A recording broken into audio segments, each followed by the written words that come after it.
the last type of formulas, there are three types of formulas. There's the increasing and decreasing appreciation depreciation.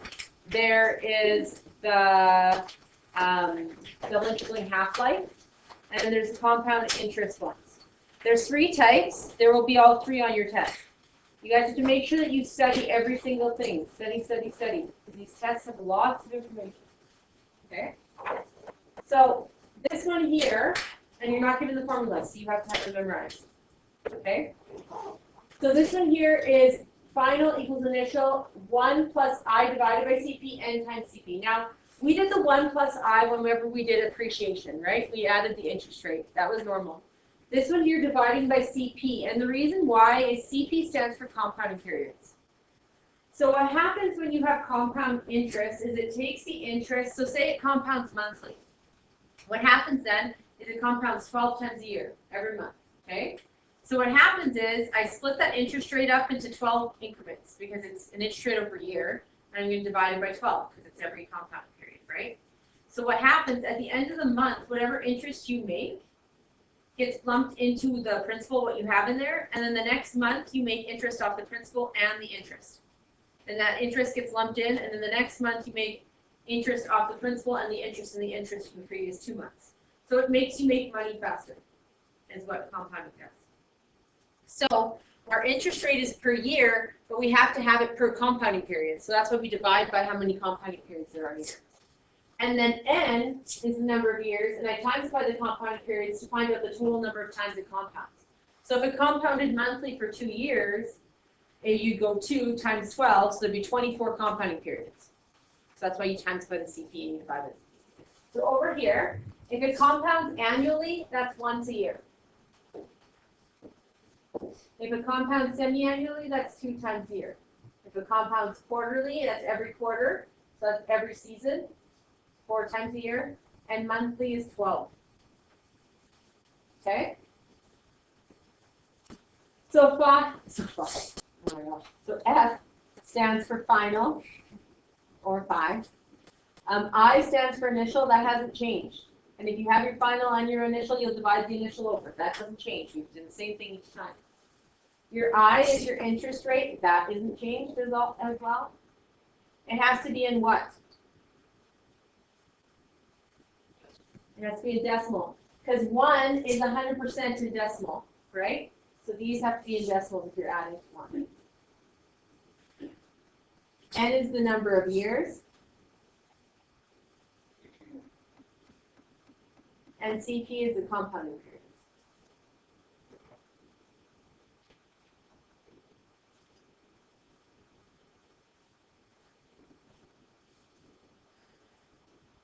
So we're going to look at example 1. It says Isla invests $500. So what's that going to be, your initial or your final? Your initial. She goes to the bank, she gives them $500, right? So this is your initial.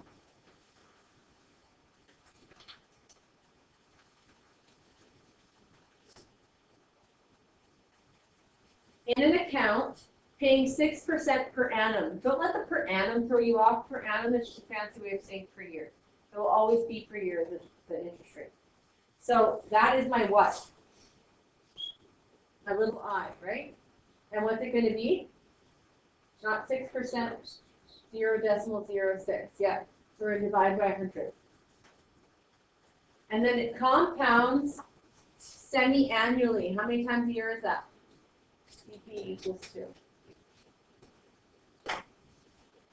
Now here it says determine the value of the investment. What's that? Your final, what you're looking for. After 5 years, what did I give you? 10. So we plug it in, and we get final equals initial, which is 500.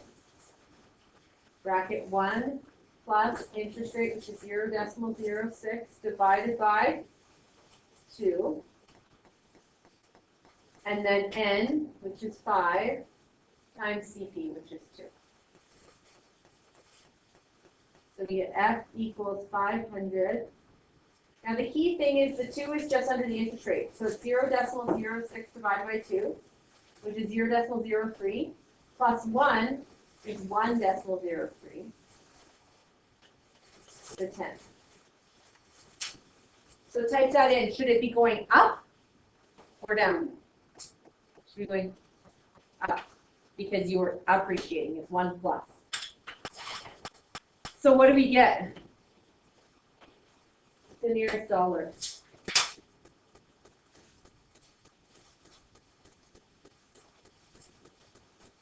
Make sure you're typing in it. Yeah. 671.96. So if we want to go to the nearest dollar, we're going to go 672. If I don't give you a rounding rule, you can round to whatever you want, right? So that's the answer to the final amount. What if I just asked how much interest did she make? Yeah, right. What did you do? She took the 500 off. So she walked in with 500. She walks out with 671.96. So she didn't make that much interest. She made $171.96 interest because it's more than 500, right? So sometimes they don't give you the final amount. They'll just give you how much interest you made. And so what you're going to have to do is take that interest, add it to the initial, and then that will be your F. So you have to watch yourself. Sometimes they do that way. Here it says how long, what's that? N. How long will it take for the investment to double? So what did they give me? Final, which is 1,000. My initial is still 500. My interest rate is still 0.06, and it's still compounding 2 times 8. So we have final, which is 1,000, equals initial, which is 500. Bracket 1 plus 0.06 divided by 2, and then n times 2. So we get 1,000 equals 500. And then 0.06 divided by 2 is still 0.03 plus 1 is 1.03 to the 2n. Now what did I tell you to do if you have a final and an initial every single time? Divide. You divide that final over.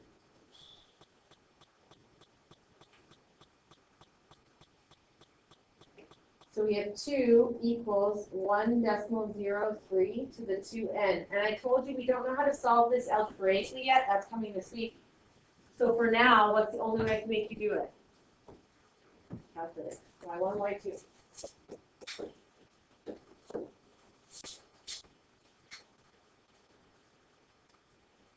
And if it says that you can't figure it out, it's often that your x max is not big enough. So type it in as Y1 and Y2.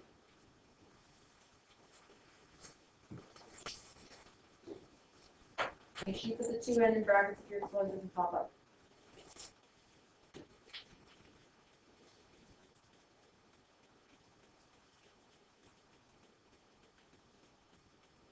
Make sure you put 2x in brackets if your one doesn't pop up.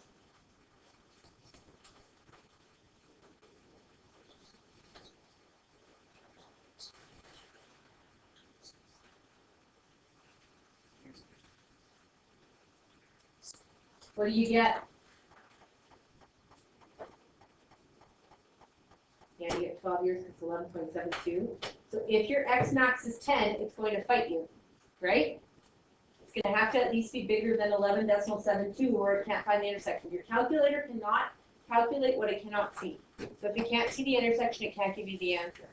So n is 11.72, which means it's 12 years. Now, what if it didn't say years? What if it said how many compounding periods?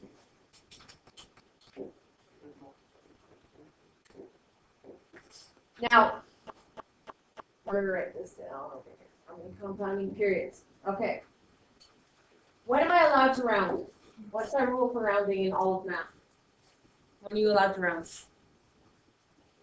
At the very end. Your very last step. We agree? So if I take 12 and I times by 2, I get 24 compounding periods. We agree? But what did I do already? I rounded. Am I allowed to round? Only the very last answer, correct?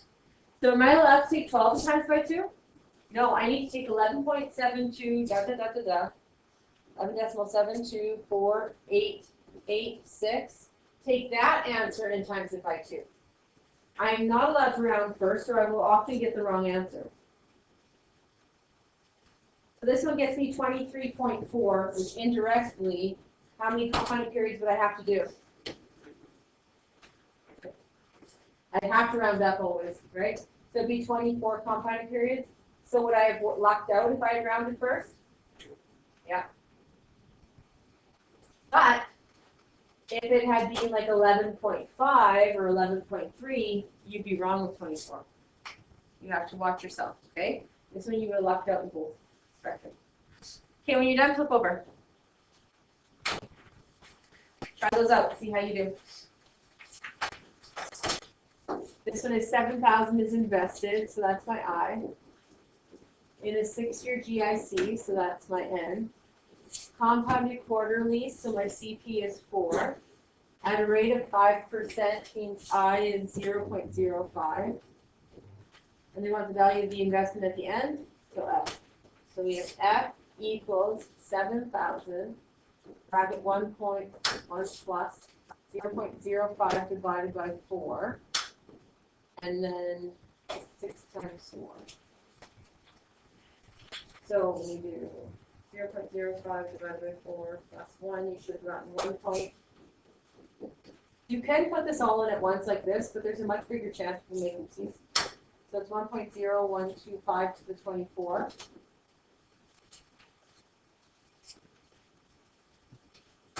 And you get 9,431.46. And we write a sentence. Determine how the value at the end of the term. The value of the investment is 9,431.46 at the end of the 6-year GIC. Here wants to determine the interest rate, so it's the I. Remember, if it's the end, you have to go to your calculator. Other than that, you can use algebra to solve for it. So here they want the interest rate to 1 decimal place, so I. Which $3,000 investment, so capital I. Compounded quarterly, CP is 4. To double, final is 6,000 over 5 years.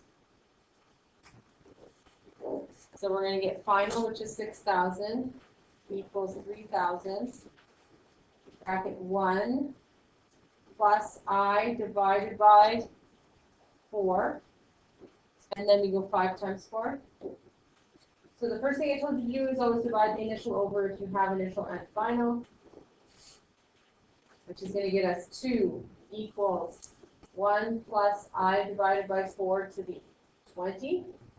And then to get rid of to the 20, you can either raise each side to the 1 over 20, or you can take the 20th root, which is a decimal of some sort. So I'm going to leave it at the 20th. Whoa, I don't know what that was. I'm going to leave it as the 20th root of 2 equals 1 plus I divided by 4. I can't get rid of the division of 4 until I get rid of the 1. So I have to subtract 1 from it. So I get 20 root 2 minus 1 equals I divided by 4. And then I multiply the answer by 4. And I is going to be the decimal. So I get 20 math, I showed you how to do it, 20 math number 5 of 2 minus 1 times 4. And you get 0.1410596. And it wants the interest rate per annum to 1 decimal place. Should say percent times by 100. And you get 14.1%.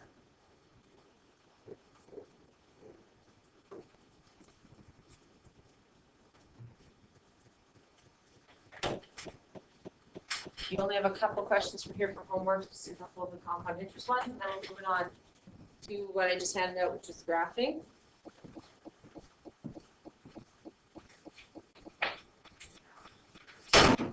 So the questions are,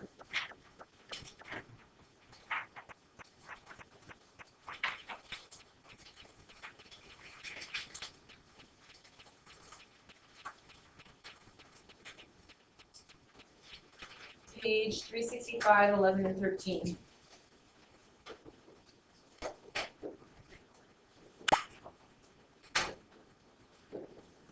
And we're moving on to the notes.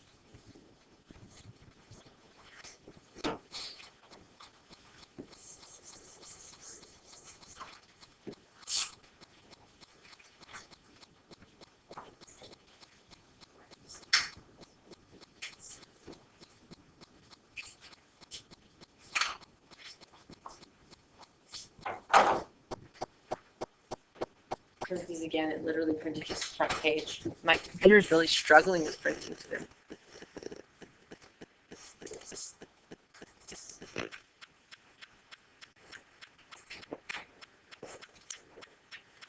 So while that's printing, we'll look at the very first. What is this? I don't even know what it printed.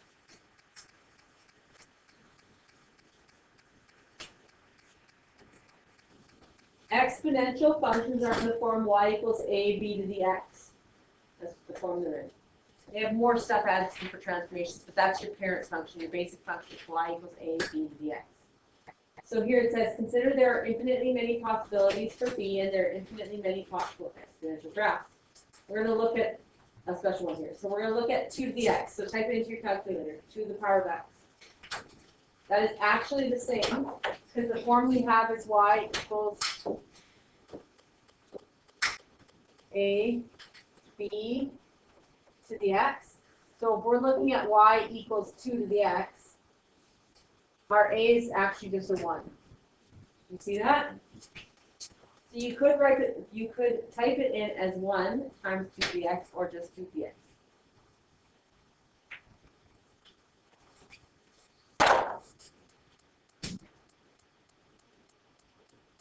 So I'm going to go 2 to the power of x, and I'm going to go 1 times 2 to the power of x, just for the point. It's the exact same graph, right? Is this graph increasing or decreasing? We read from left to right. Increasing or decreasing? You go from here and you go this way. Where are we going? We're going up. So what are we doing? Increasing. Now, let's go to the word problem. You say increasing or decreasing? I said increasing twice. I was like, what? Goodness, I kept hearing decreasing, and I was just, this is not going well. You said 3 times. Yeah, I was like, we need to roll back the tape. no, it's on recording now. That's what I'm saying. Roll No, back the we're tape. not rolling it back. To roll it back would be to hear you say increasing twice, Oh, and I thought you said increasing decreasing Like twice. increasing. And then I finally said, yes. Maybe I was waiting for Jackson to listen. Maybe. That takes one. It's been quite a few months. He's seen you in September, you know? Wait him up. All right.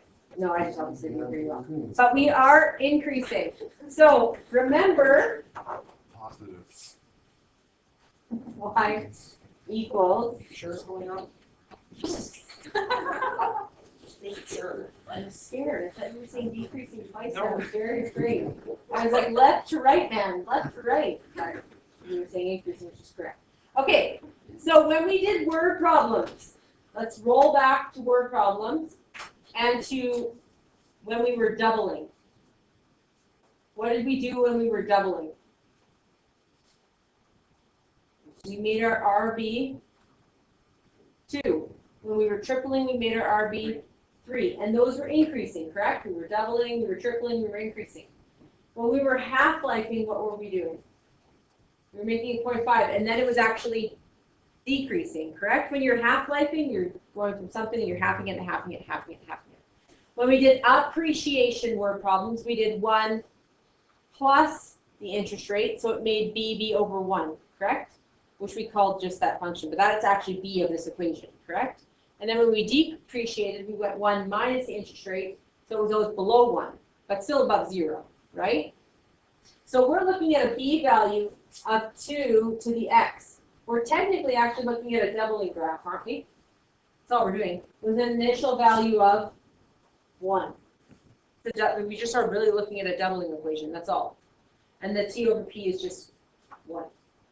So, it's increasing. Let's go and sketch some of this. So how do we sketch it? We're going to go second graph. And we're all listening to Mrs. Leff, because Mrs. Leff marked some graphs. Some people didn't even plot a point. They just sketched free-handedly off of their window. Wasn't it speed bump? No, a speed bump would be there was points and it was shady. The sun was in my eyes, so I. What people did is they looked at their graph and they said, oh, it's here. And then they just free-handed a random graph with not one point looked up. Scared me a lot. So I thought, you didn't teach them well. That didn't teach. There was only a few. It wasn't the whole class, which made me feel better. But we're going to go second graph, which is where we find coordinates of which we're going to plot them and then connect them. Not freehand, be like, this is what would have happened yesterday. Well, not yesterday, on the test. Ah, it's like this. That's what it looks like. That is what happened. There is not an accurate point drawn whatsoever on that graph. That is like, I look at the window, it looks like it's sort of shaped like that. So I'm going to, bad. No. Bad. No. Okay. Bad. I'm just like, oh my gosh. It is not bad. Okay. So we're going to revamp our way of thinking. And we're going to say plot coordinates. So we're going to go second graph. And we're going to go, okay, -2 is at 0.25. So I'm going to go to -2 and 0.25. Boom, dot.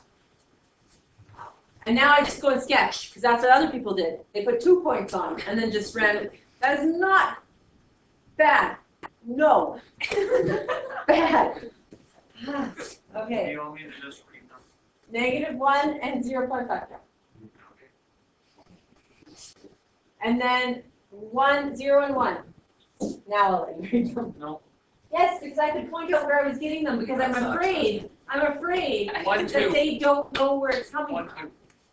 2. 1, 2, 2, 4. 2, 4. 3, 8. He's not reading them for you, he's reading them for me. Okay. And then what happens here? Like down. -3 and really tiny. -3 is 0.1. Okay, and then -2. I mean -4, -5, -6. These are just getting extremely close to the x-axis, but not touching it, correct? Look at how many points I plotted. I'm going to be a rebel and plot more.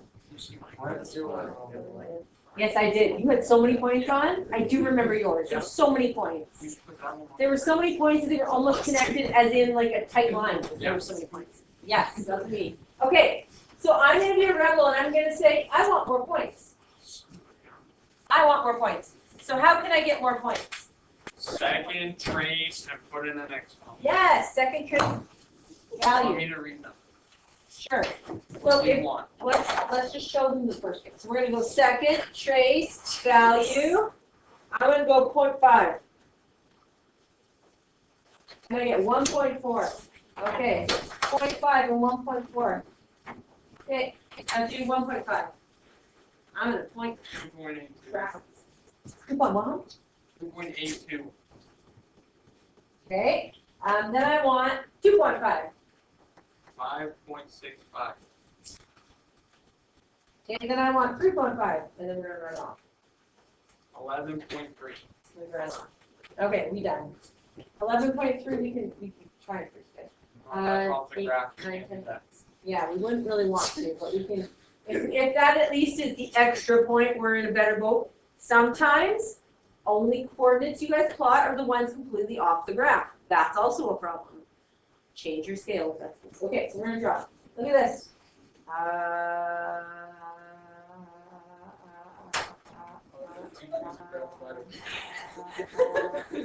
Arrows.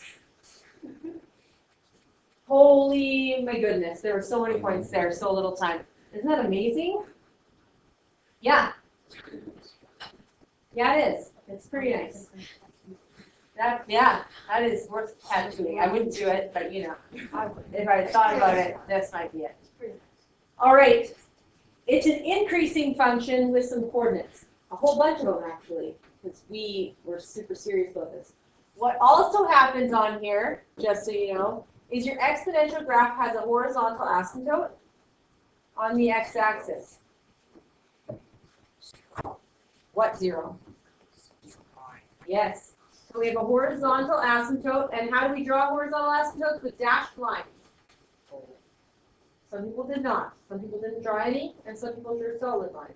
Horizontal asymptotes are dashed lines at y equals 0. There are no vertical asymptotes on here. It's not a rational graph. It's just a horizontal. True. Okay. So, what's the domain of this bad boy? There's an element of the real. X an element of the real. Yes. Okay. What is it in initial notation? Round bracket, negative infinity, infinity round bracket. This is true. Okay, my range of this one, is there any negative ones? No. Minus greater. Right, there's no equal sign on this one because my asymptote's actually at 0, which means graph does not exist there. It exists everything above, correct? So for exponential functions, you're either going to have y is greater than the asymptote or y is less than the asymptote. No equal to signs because that's what the asymptote is, correct? What transformation is going to happen in order for it to go from greater than the asymptote to less than the asymptote? Negative where? Negative with the y, so a reflection in the x-axis is going to happen in order for that graph to be greater than, to be less, right? So we're going to use transformations as well. They did not leave. They will never leave. They're here to stay. So this is going to be y such that y is greater than 0, y we are. And then we're going to go 0 to infinity. Round bracket. My asymptotes, I have a horizontal asymptote.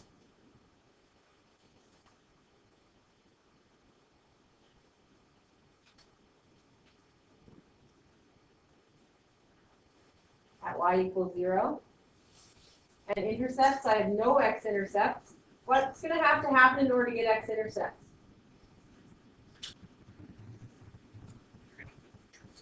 Yeah, that graph is going to have a vertical translation and shift down. Or reflect and shift up. And my y-intercept? That's 0, 1. So if b is greater than 0, you get the shape above. This is called an increasing. Alan said twice. Sure? I swear to goodness you're saying decreasing. I'm scared. It wasn't. Jackson is wrong. Okay, this is called an increasing exponential function or a growth function.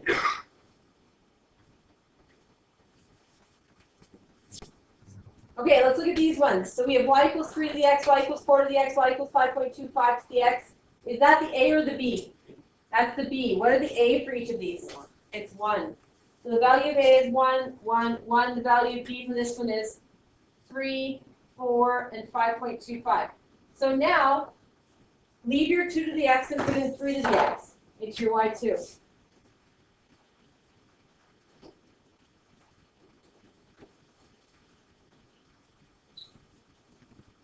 What happened?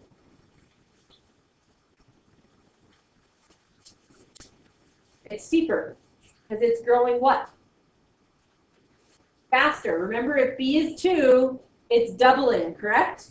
If b is 3, what's it doing? Tripling. And if you triple, do you grow faster? Yes. So if I put in 5.25, it's 5.25. I don't know what that is. It grew even faster, right? Because it's growing by that much each time. What is the y-intercept of every single one of these?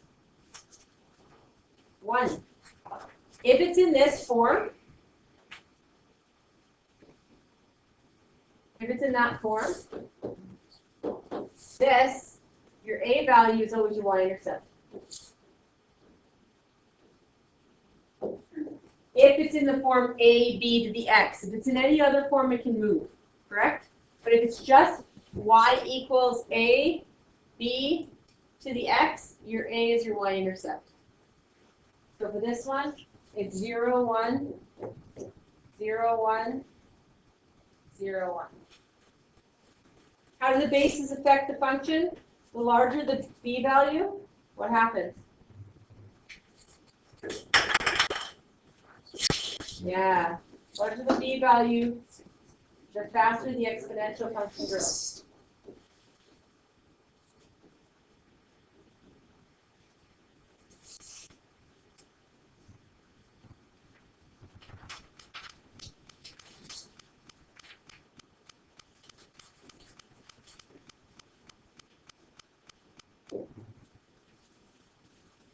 Okay, then we're going to flip over.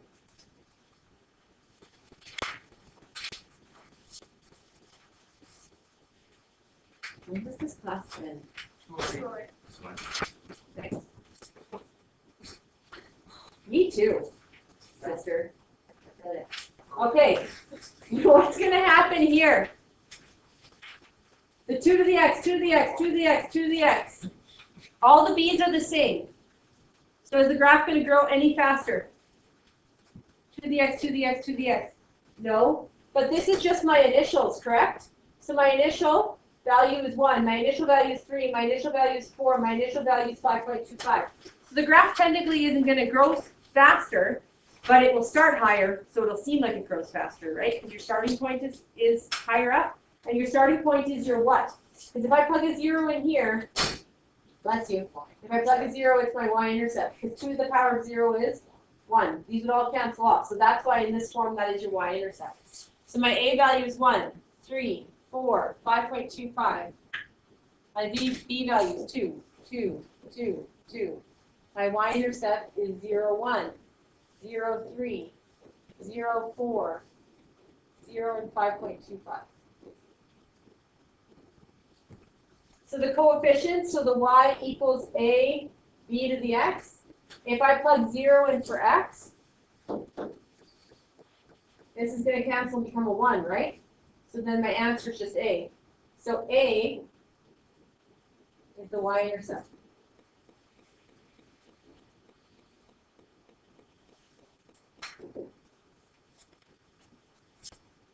What do you think is going to happen when I put a third in? Decrease. It's going to decrease. We're going to graph quickly using your help. You're going to go there. We are. We're running out of time. So we get 1/3 to the x. And we would go second graph, and that's what Talon's doing because he's helping me have numbers here. So, -2, 1 second. -2 and 9. Yep. -1 and 3. 0 and 1. Why is it 0 and 1? Because your a is 1, and we're still in the form a b to the x, so it still follows the same rule. Okay, 1 and 1/3. 2 and 9. 3 and 27. really getting close. 4 and stinking close, really stinking close, stinking close. Very good. Okay, we're awesome. So Talon, what's -0.5? -0.5? Yeah. 1.73. Okay, what's -1.5? 5.19, sorry. So we're going to run along it. We like to touch the x-axis. What's on the x-axis? Horizontal asymptote. And -2.5 is 70,226 over 45, if you really wanted to try to do that. So if you want those to turn into not fractions, Talon, so you want them as decimals, so it'd be easier to draw, you can't use the alpha y equals enter button. If you use that, it'll give you all your y answers in fractions. So you want them in decimals, you have to go 1/3 in brackets to the x, and it'll give you all the answers in decimals on your table. All right. So what's the domain of this one? XGR, because whether I go like this or go like this, it's still going out for life, right? X such that x the number of the reals. Or -infinity to infinity. That's my range. y such that y is greater than 0, YER.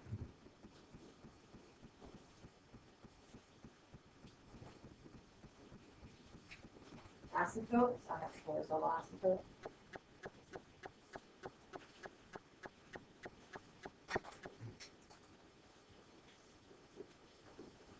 Y 0, no x-intercepts. Y-intercept.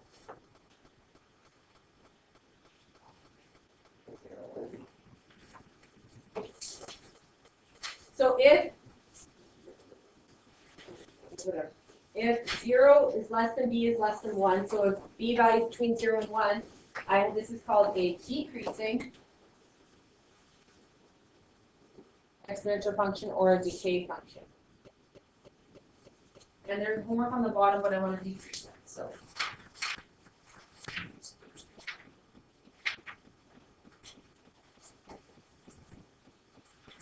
That's why it's wrong. So it's page 342. I'm gonna reduce it a bit. Start graphing. Not much, no. Not Numbers much. 3 to 5. We're getting rid of 3 and 5, but that's what we're keeping. 3 to 5. So 5 says sketch the graph of each exponential function. I'll just make you do A and for 5, just do A and bless you, B. A and D. 3 and 4 do all. They're literally just write the function equation.